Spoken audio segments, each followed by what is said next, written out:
Hello everyone, Thursday, March 1st, 2018. Of course, yesterday was New Comic Book Day, which means right now is New Comic Book Video time. So I'm going to show you the books I picked up yesterday. There was a couple of titles that I was pretty excited about.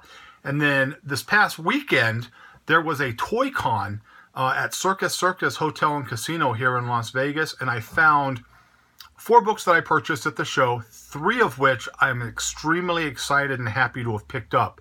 So let's jump right into the books, shall we? Wonder Woman 41. Someone said show the covers a little bit longer, so I'm going to try and do that. Redneck, number 10. Still a real good storyline. I'm enjoying this book. Haven't had a chance to read any of these yet. I usually don't get a chance to do that for a while. Batgirl number 20. There was a couple of different covers. This was the cover I liked. One, because she's frozen right there, and then you can't go wrong with a penguin cover. So there was that one there. Batgirl number 20. Action Comics 998. This was the cover I really liked. Now, of course, we're a couple of issues away from number 1000.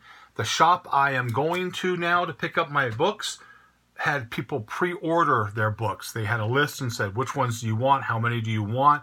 And just recently I've heard that DC has put the actual pictures of the covers up on their website. I haven't had a chance to go look at them yet, but they're going to do it basically off of era. There's going to be a 30s, a 40s, a 50s, a 60s, and so on. So I picked up more of the more Golden Age type look for Superman, which I enjoy that look for him. And so I'm excited to see what those covers are going to look like, and I'll be going to look at that. New from Image Comics as we get back to the books. The Beef, number 1.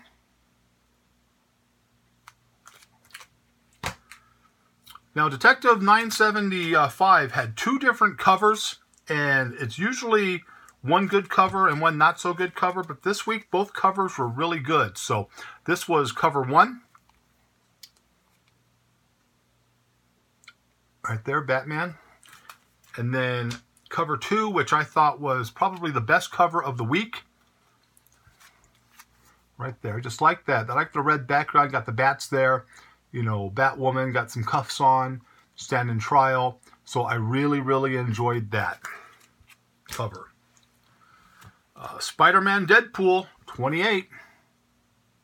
I haven't had a chance to read that yet, but that kind of looks like Man-Thing sitting right there. So if it is, I'm definitely excited about that one. Kind of a fun book. This is whenever you can get a homage book as it relates to, they do a lot of them with the Amazing Spider-Man 300s. McFarlane did one for Spawn, you know, a while back. And then this one here is the Amazing Cerebus. This is a 300 homage. I saw this. I took my first trip around. I grabbed one real quick. I was happy to get it. And by the time I came back around, the shop only got a couple of them. So I was lucky to get one of those. The Hot Book of the Week. Peter Parker, Spectacular Spider-Man 300. This is the blank variant right here. And the regular cover there.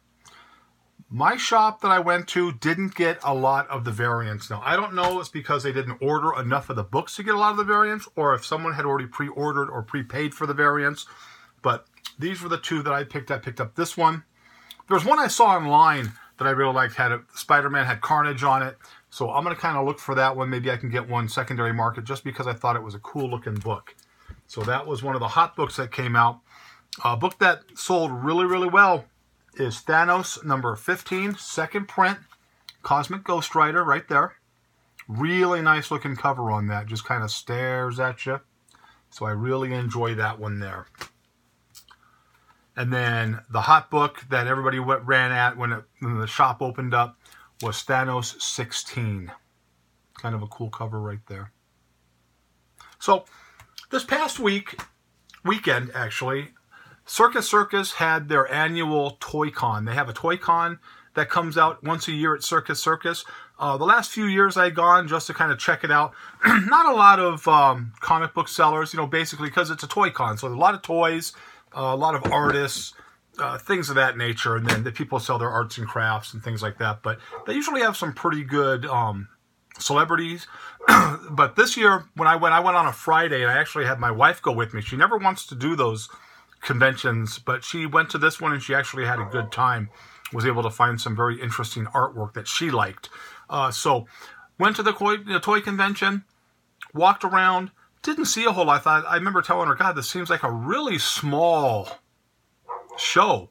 And as I'm walking around, I'm just kind of, disappointed because it's like kind of a waste of time. And I see Dan Mendoza, of course, the local artist who does Zombie Tramp. And we started talking. And he said, oh, there's a whole other section of the convention downstairs. So I went downstairs and opened right up, and there was all kinds of things. And as I'm walking around, I turn the corner and I see a wall of comic books. And I'm looking, they got some pretty nice things there. Not the highest grade condition, but my dogs are barking outside because they're playing, so don't mind that. Some really nice key books, vintage books, but nothing really high grade. So I'm just looking, and then I spot one book, and this is a Detective Comics 387. I graded it a fine, very fine. I got it because anything with the Joker on it, 12-cent Joker cover, I'm going to buy because people just get drawn to that when, you go to a shop. So I thought that was a really nice book. I picked it up at a pretty good price, so I was happy with that. And then he says, well, I got some other things. I said, I'm kind of looking for like Pre-Code, if you have anything like that. We've discussed in the past that, EC, Atlas Comics, anything Pre-Code is just getting basically impossible to find. And a lot of it is in the 2 to 3.0 range because they just don't hold up. Cheap paper and all the good stuff just gets snapped up. And a lot of that stuff was destroyed in the 50s by church groups and organizations saying that those were the reasons that there were juvenile delinquents, which I think is really funny. So he takes up this stack of books, and 3 things immediately caught my eye, and I was extremely happy to get them. First one, Spellbound 22 from Atlas. This is a 1954 Pre-Code. I didn't grade these because, quite frankly, you don't need to grade these.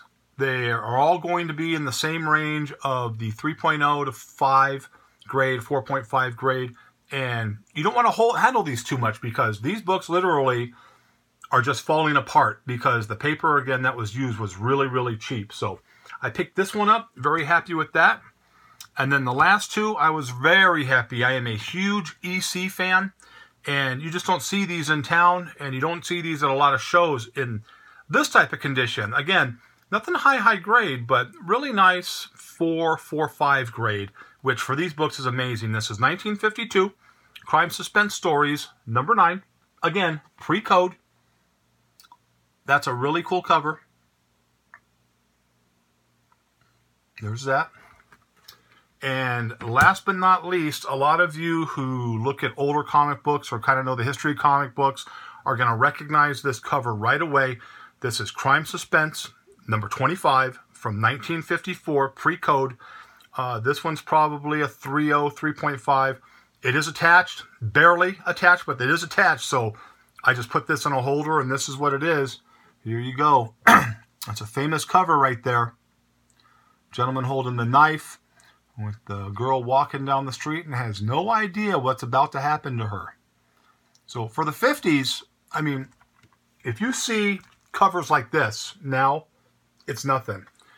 For 1954, early 50s, when EC was doing this, it was a shock to the system. Seeing the bondage covers, the decapitation covers, women getting tortured, guys getting tortured. And so that's what made these very sought after back then. And that's why they were destroyed so much, is because people just hated the fact that these covers, I mean, here you got the guy with the knife, the ghoul with the knife, and then, the casket with the skeleton in it and the girl screaming. Just classic EC books. I was very happy to get those. So that's what I picked up right there. I want to give a shout out. I want to give a shout out to a viewer. He did a video, and he's been a viewer of mine probably pretty much from day one. And he made a comment that I was one of the reasons he started doing videos. And that just made me feel good because, I have my view, I put it out there, and I have a good support system, and a lot of you enjoy it. And if you don't enjoy it, you make the comments. I get a lot of negative comments as well from me. But the gentleman's name is Reaper Tate.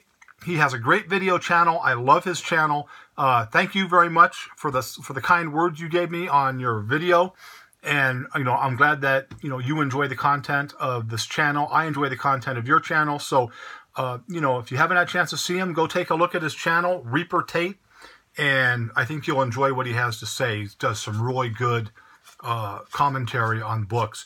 So again, I appreciate all the support. It wasn't a real long video, but I hope you enjoyed the older books that I picked up. Again, Action Comics 1000 is coming out. I got some good replies on the movies, so I'm going to throw a couple of more of those in and just kind of go from there. But pretty much, again, that's the video. If you like the channel, give it a thumbs up. If you know someone who might enjoy the content of this channel, please tell them, subscribe.